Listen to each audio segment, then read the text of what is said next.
Yun o, good day. Bali ito yung unit natin. Bas muna natin siya para makita natin yung buo.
Muna tayo sa hood.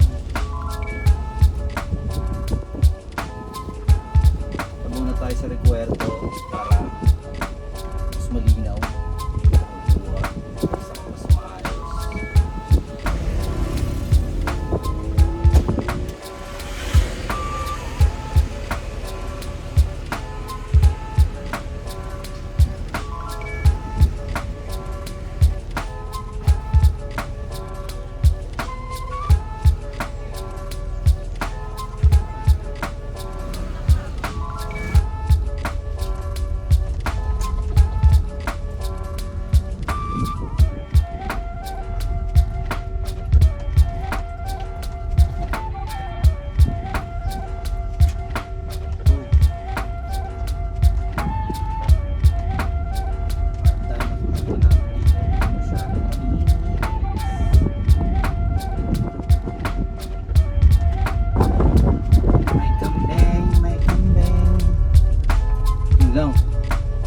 Finish line ba yan?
Yun oh, good day mga ka-skirt, mga ka-broom. Momba na itis. Ngayon bali ito ang ating model. Nissan Zafiro 300DX 2005 automatic. Blessing lang, basbas lang ng ating magulang yan. Ito naman din natin na Ford, mga taga-payatas, mga ganyang galawang boss. Pero solid. Bali ito, gagawa natin ng content. Dadaan natin siyang paayos dahil marami-rami na ang paayos sa kanya. Huli natin yung makina para makita nyo mamaya. Alright, all goods. Manata muna natin ang side profile. Yun, simulan natin sa tama kaagad. Ayan o. Tama! Ayan, isa sa mga ipapayos pa. Dadahan lang dahil wala tayong budget. Ayan ang kanyang side profile. Stock lahat yan. Yung gulong, pinapalitan ko lang yung ilalim niya, yung pangilalim pinaayos nung nakaraan. Ayan siya, side profile. Tiraan natin ng B-roll mamaya yan. Ayan, stock yan. Yan, marami-rami pa siyang issue. tong ilaw niya, kailangan panlimanagan. Itong tama, mga tama kailangan nasgasuin. Ayan, babanatan natin yan, dadahan natin yan. So baybayan nyo ang pag DIY natin yan sa inayo. Ayun, ay hallelujah. Yun pero overall solid siya. Tamang tama, professional. Ayan siya, ito yung likod niya para makita nyo. Yun wala parang dahon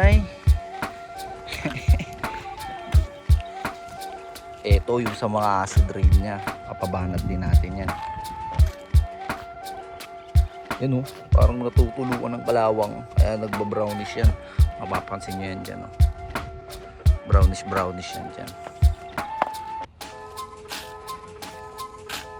Yun tsaka mapapansin nyo, wala na yung lining niya na silver. At ito yan may lining na silver yan dyan yan din, mission din yan, mission. Yan pa, ito rin medyo okay pa naman siya, solid na solid pa rin, pero alam mo yun, mas maganda sana kung malinis pa siya. Papalinisan pa natin yan. Ito yan yung silver na sinasabi ko. Sa ito yes, hindi natin yan. Ito natatanggal-tanggal to pero dadikitan ko na yan, didikitan ko ng MP. Ito may alog. Ito pinalitan na lang yan, Shopee yan, shoutout Shopee dahil sa inyo yan.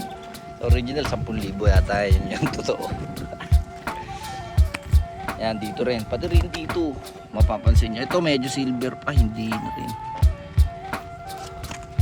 At ganito yan parang ganyan accent na yan dyan pero solid pa rin yan. Check natin yung loob, likod. Yun yan ang pinabanat ng Nissan Cipiro.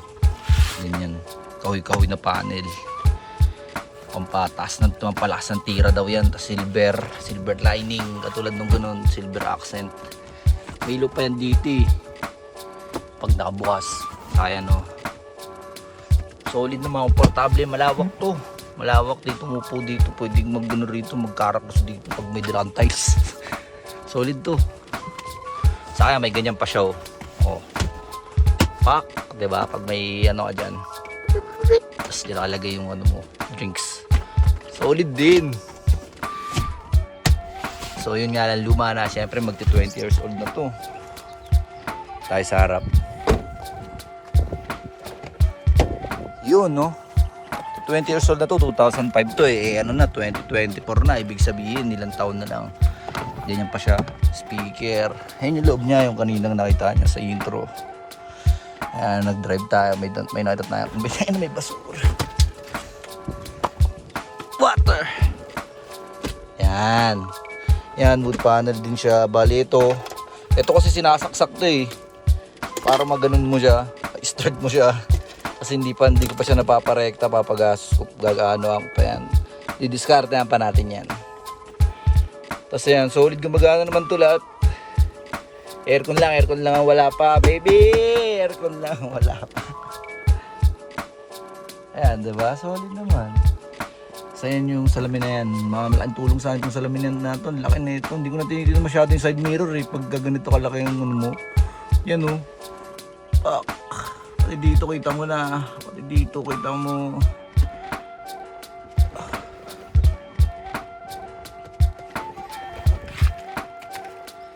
Yan.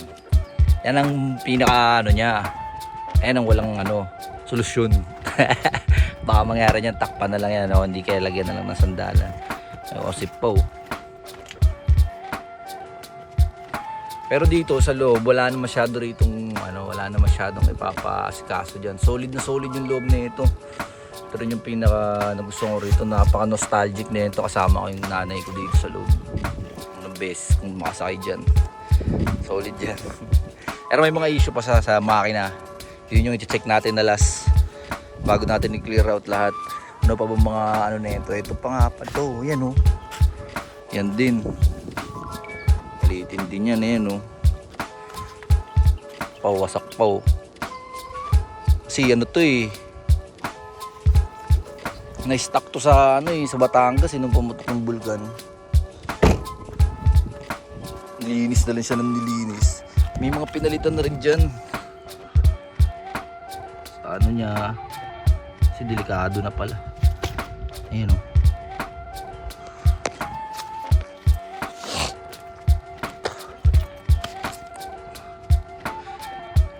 Yan, mga gulong din, pinalitan din yan. Hindi naman yan brand new, ano lang yan, second hand. Para lang magamit mo siya, mapaikot mo siya kasi mahalaga marin mo yung takbo ng makina niya eh. Kasi kung walang gulong, di na-stuck yan. Check natin yung makina. Start natin.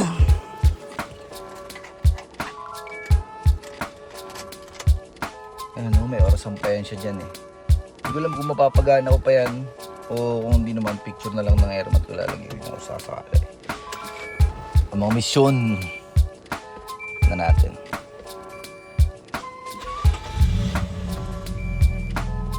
Yun. Para makita nyo yung loob. Kasi yun yung pinaka natin dyan.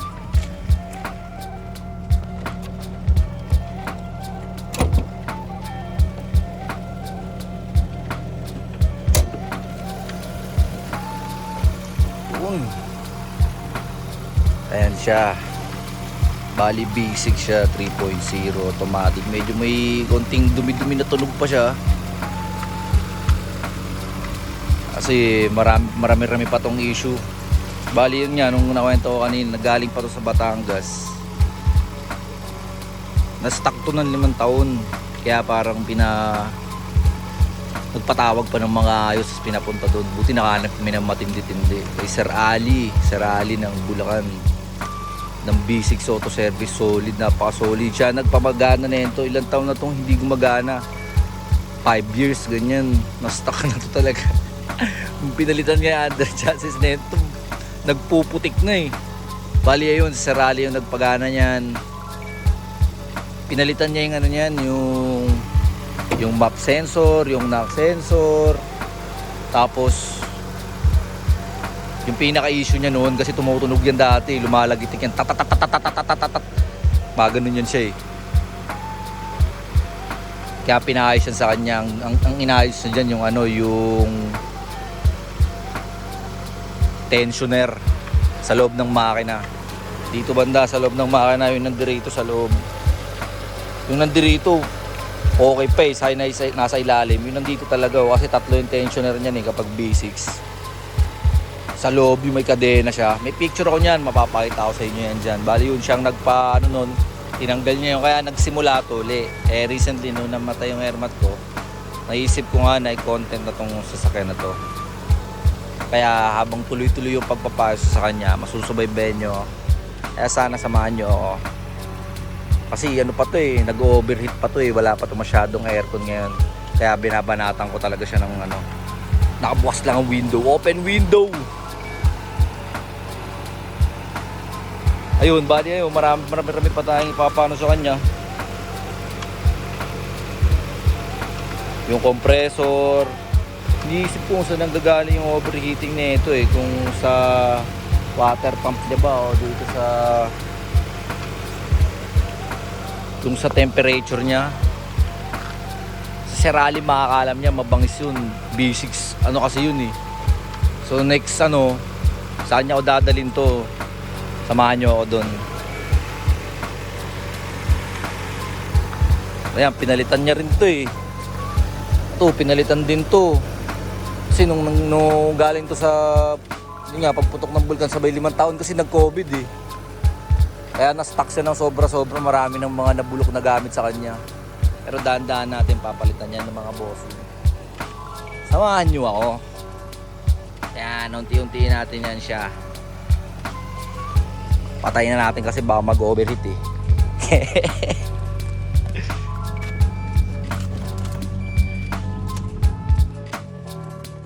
Yun oh.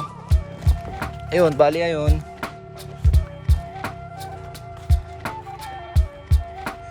Bali yan siya uli, B6. Bago natin isara. Marami pang tama.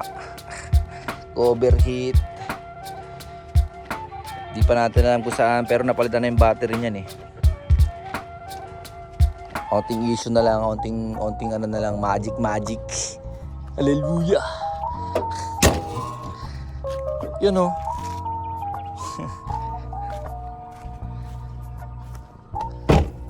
Side check ulit natin siya.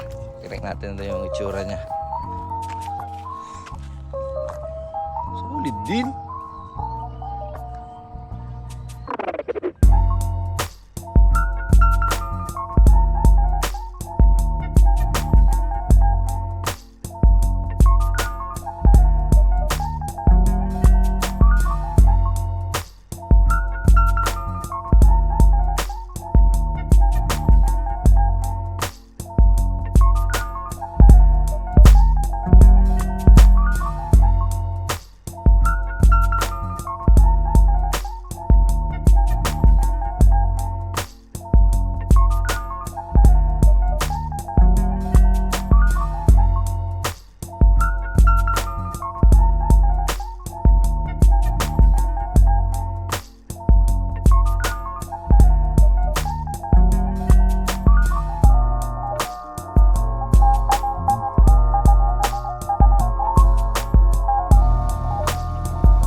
Yun o, balik kakauwi lang. Sana nagustuhan nyo yung unit, sana nagustuhan nyo yung video. Abang pa kayo sa mga kasunod, gagawa pa tayo ng kasunod. Pupunta kayo sa rally, sana samahan nyo kami. Punta natin sa Kuya Alden sa rally ng V6 Auto Service. Sa sunod na part, yun ang pupuntahan natin, sama ko kayo doon. At ayun, salamat tuloy sa panonood. At sana supportahan nyo kami, samahan nyo kami sa aming paglalakbay. Ngayon lang, thank you. Out and about. Yes. Blessings always.